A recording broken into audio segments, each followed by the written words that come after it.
Welcome back everybody to the Weightlifting House News Show. This week we have some face-meltingly heavy lifts. We talk with the ex-world record holding sensation from Colombia, Sebastian Olivares, about his pretty catastrophic injury from the World Championships. We also talk with Olympic champion Solfrid Koanda about the pressures that she faced competing at a home World Championships in front of the King and the Prime Minister.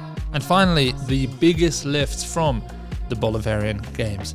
That and more on this episode. Let's get started.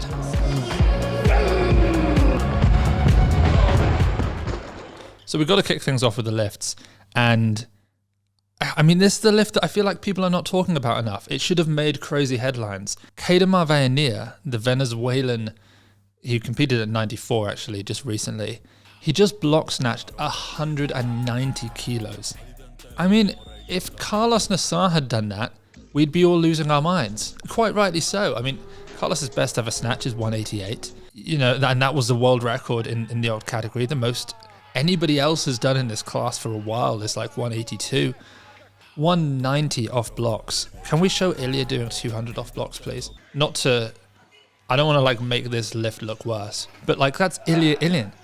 That's one of the all-time goats. Plus Ilya weighed about 100 kilos when he did it. So 190. A few weeks ago he did 180, then he posted 185. I was joking on the podcast, which you should be listening to if you don't. It's on Spotify, it's on all podcasting platforms. I was saying that I bet he's going to just show a 190 randomly.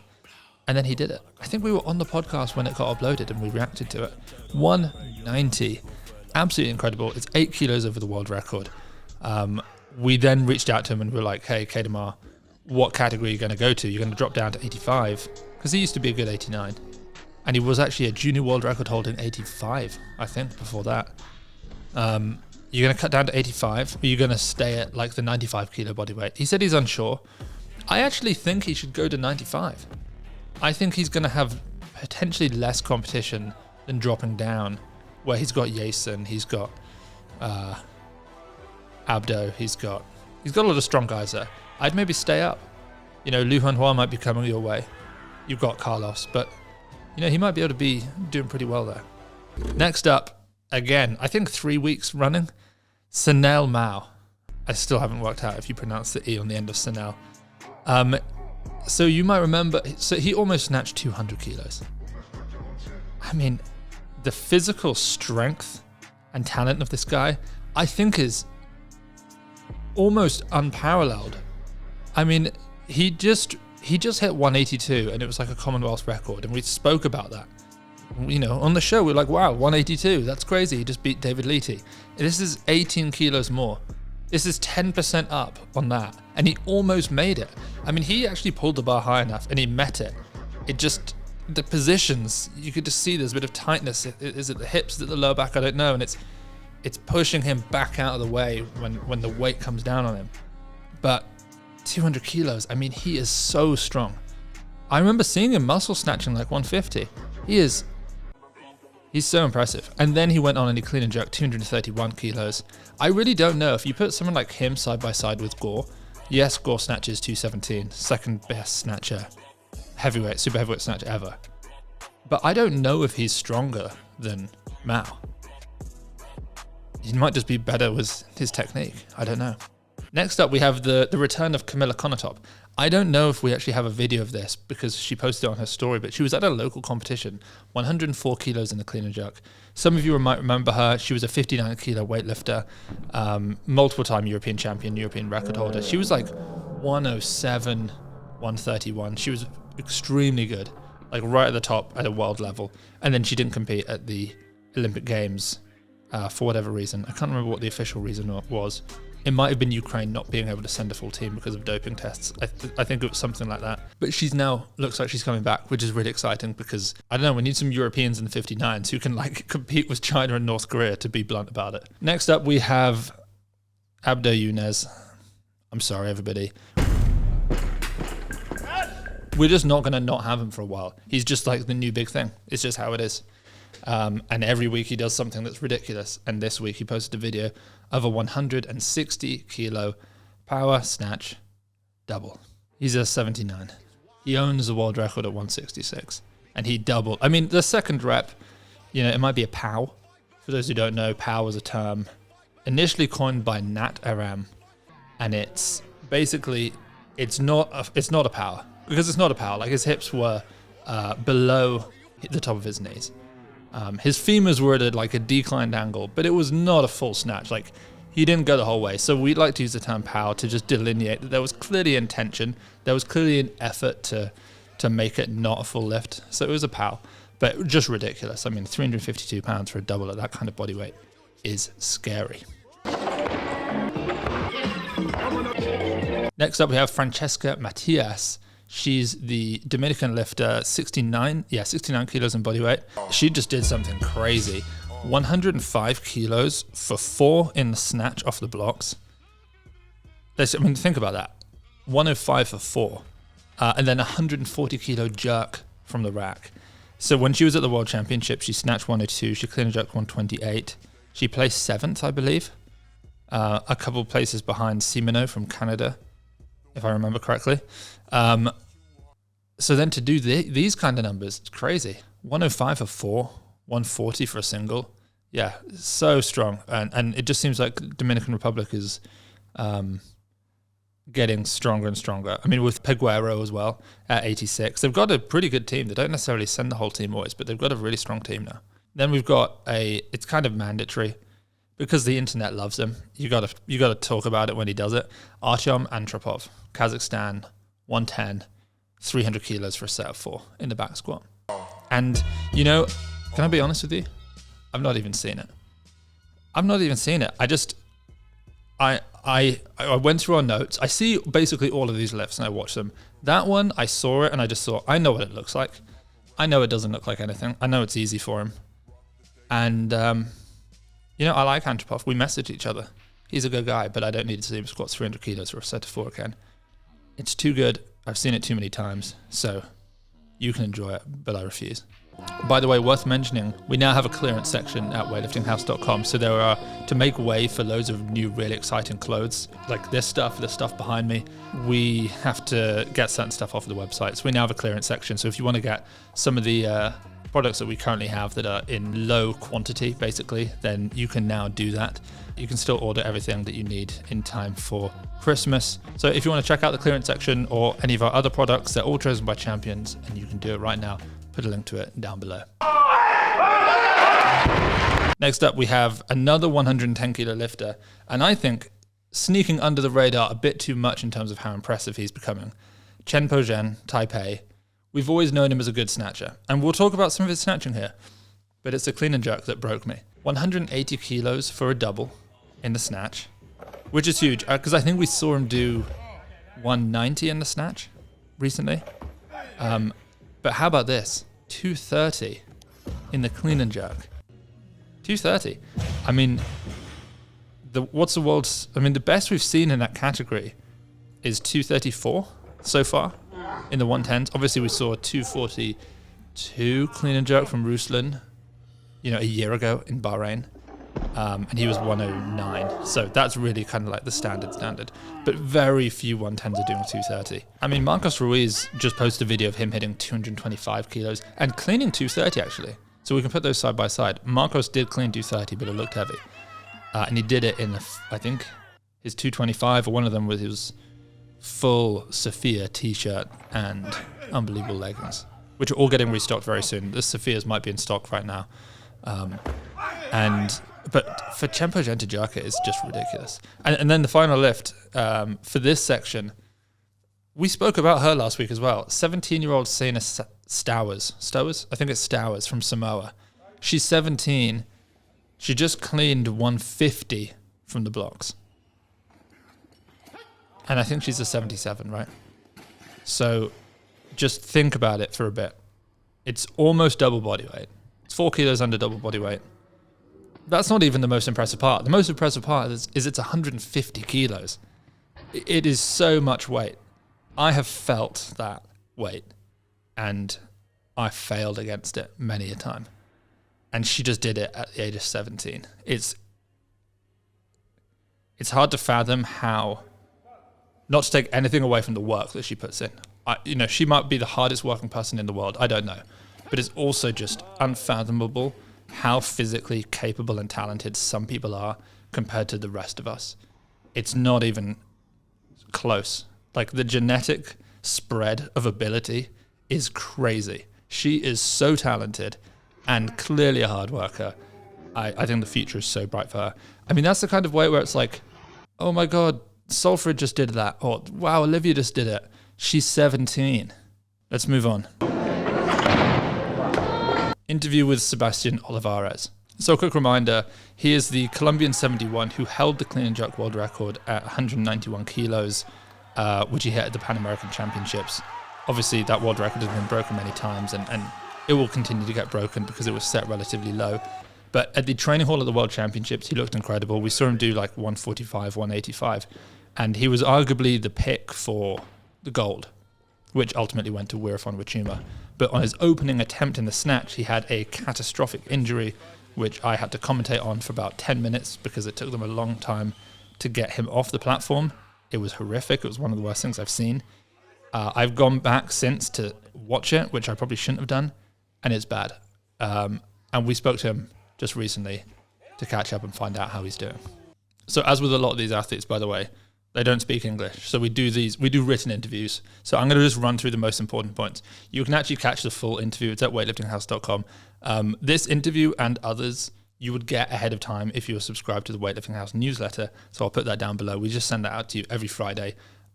Lifts you need to see, any offers that we might have on, interviews, that sort of stuff. So let's take a quick look at the most salient points of this interview. So, staying positive through injury setback. He said that after this injury, when he was sort of lying there, he kind of immediately focused on the mental resilience side of things. Quote, "I haven't let myself be consumed by thoughts about the cause of the accident." He just accepted what he could control, and actually he mentioned that he accepted what he couldn't control. And there are certain things in weightlifting that just happen, and you can't overthink it, you can't overanalyze it, because potentially there is no rhyme or reason. Quote, "I didn't want to wallow in self-pity over something beyond my control. I remember being disappointed, but then I resigned myself a bit, and I just accepted it." And then we asked him a little bit about how he felt on the day. He said that he felt strong in the warm-ups. The injury basically just came out of nowhere. Quote, "I felt fine that day. I was just thinking, why did it happen to me? I was completely ready to give my best to be on the world podium." And then, of course, something that we're all interested in is, when is he going to get back? How is surgery? What are his kind of plans over the coming months? So on topic of surgery and rehab, he said, quote, "Thank God it all went very well." That was in relation to the operation. And that you'll most likely see me lifting heavy again next year. He mentioned that basically he's already 1 month into recovery. He's expected to be able to return to proper training fully in another 4 months, so I suppose at some point in March maybe. The Pan American Championships are in May. I would be surprised if he was back for that, but with the World Championships in late October, early November, that's definitely what he's aiming for right now. In terms of his thoughts on returning to the platform, he said about just trying to have a more patient approach to everything. Performance can't be rushed in the grand scheme of things. So, quote, "We're prioritizing a good recovery so I can come back stronger, even if it takes a little longer." And he's targeting a 2026 return to rebuild some momentum into that 71 kilo class, which is really important. I think, especially young athletes, it feels like everything's got to happen really soon, really quickly. He is aware that, well, what he said to us is he's trying to keep the end goal in mind, which presumably is, Olympic champion or something like that. To be Olympic champion, he doesn't need to compete at this Pan American Championships.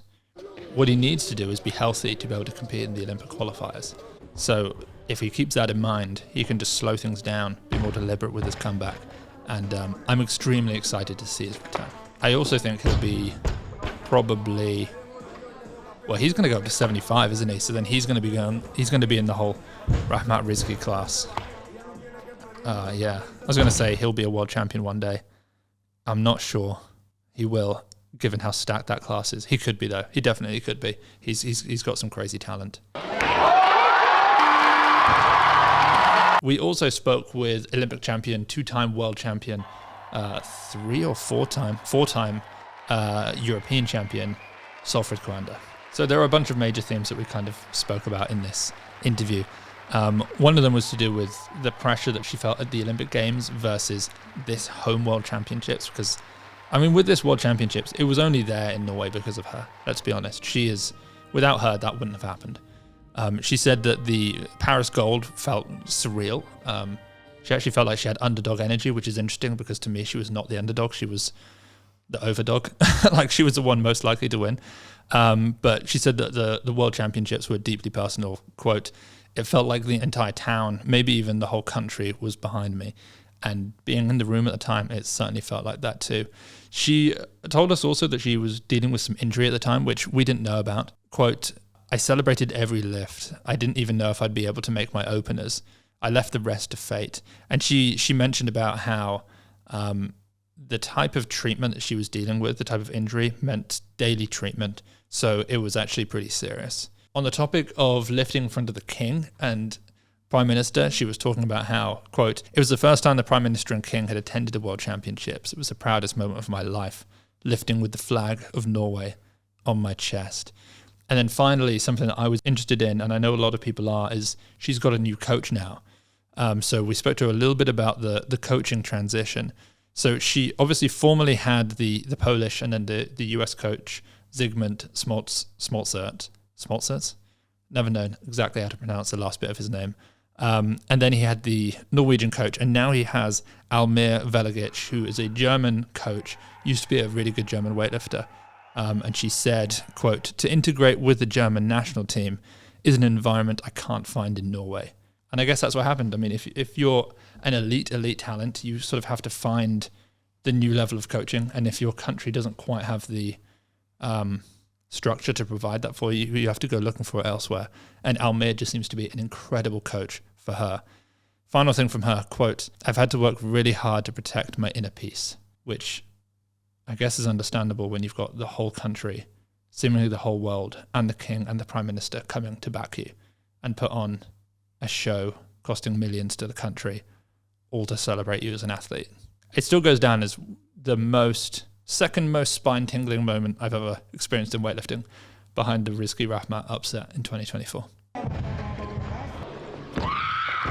Okay, and then finally, let's talk about the Bolivarian Games and the biggest lifts that happened there, and then we'll do top 3 lifts that you guys can vote on for which was the most impressive. So for those who don't know, the Bolivarian Games, this was the 20th, is a multi-sport athletic event for Central and South American athletes.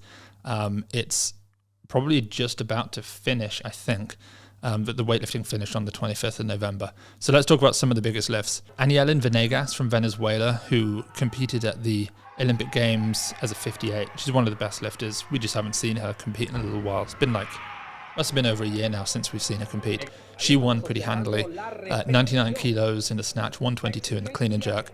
She beat, I think, silver medal in the snatch by 5 and in the clean and jerk by 7 kilos, so pretty comfortable win for her. Then from Ecuador, we had Jessica Palacios de Homez. So she is the youngest of the de Homez sisters. I didn't realize there was a trio of sisters. So we've got Nacy de Homez and Angie de Homez. Nacy, world Olympic champion, Angie, been a world record holder, and now we have Jessica de Homez. Very exciting. She took a 5 kilo international personal best in the total. Then we have Julius Rodriguez from Colombia, who's phenomenal lifter. We've seen her snatch like 110 multiple times. She dominated the 69. She did 107, 132. It's not even a particularly impressive day for her, and she still finished 24 kilos ahead of the silver medalist, which is just pretty tough to deal with if you're a 69 in Pan America, because she's pretty good. Over to the men's side, Julio Mayora, the Venezuelan 79, the Pan American champion. Don't forget, Caden Coy is not happy about that. He won. The 193 is maybe a little bit lower than we might have expected, but he didn't have a huge amount of competition. That was a 4 kilo personal best in the snatch. Wow, I did not realize that. But slightly down on his all-time best total, so 355 kilos for Mayora. And we'll see him back on the international platform, I guess, at the Pan American Championships, which are in Venezuela in May. Which, by the way, does that mean that Team USA are going to be coming to the European Championships again? Because as far as I know, the USA and Venezuela are not on great terms right now. And it's probably not possible for Team USA to go to Venezuela to compete. So just like in 2024, I guess they're going to come to Batumi, Georgia for the European Champs. It would be kind of fun. I'll be there, so I'm hoping they do. It'll be fun to see them. Next up, we have the Colombian world champion from the 88s. It's Jason Lopez. He did really well. So basically in the snatch, bear in mind he's a multiple-time snatch world record holder, so he could clearly do more. He just played the game of, I'm just going to take 1 more kilo than anybody else does, make it as an opener, and take the dub there. So he did 169 kilos on his opener and left it. But then in the clean and jerk, he hit a new personal best, 215 kilos. So he cranked the blues out, which we've not seen from him before. And I think that equals what Ro Kwang Rol did, the North Korean at the World Championships, to take the gold in the clean and jerk. So if Jason Lopez can put that, 215 next to, on his best day, 180 kind of thing, 395. Let's say he then cuts from 88 down to 85. What's he going to do? 174, 210? Would be good. 174, 209. I mean, that's going to be tough for anyone. It'll be exciting with Abdo coming up. But yeah, that was really solid for him. And then the final lift, I guess, is Keydomar Vallenilla again. So we spoke about his 190 block snatch earlier, which is crazy. But he also lifted really well. He, though, went in at, I've got it written down here that it was 88, but he wasn't. He was a 94. 176 snatch. I think 2 kilos below his all-time best, 178. And then 216 clean and jerk, which equals his best clean and jerk. So he really is on fire. He's absolutely on fire. A very, very strong total, 392 kilos for him, and he smashed all other 94 kilo athletes at that games too. Okay, so top 3 lifts from the week. I'm going to say Keydomar 190 block snatch. People aren't talking about that enough. Seine Stowers 150 clean off blocks age 17. And then I'm going to say, maybe it's not the most impressive, but maybe it is the one that I'm just kind of most shocked about. I'm going to go Chempo Gen 230. So between those 3 lifts, what's the most impressive? Put it down below. Sign up to the Weightlifting House News Show. Check out the clearance sale at Weightlifting House. And I'll see you all on another episode of the Weightlifting House News Show.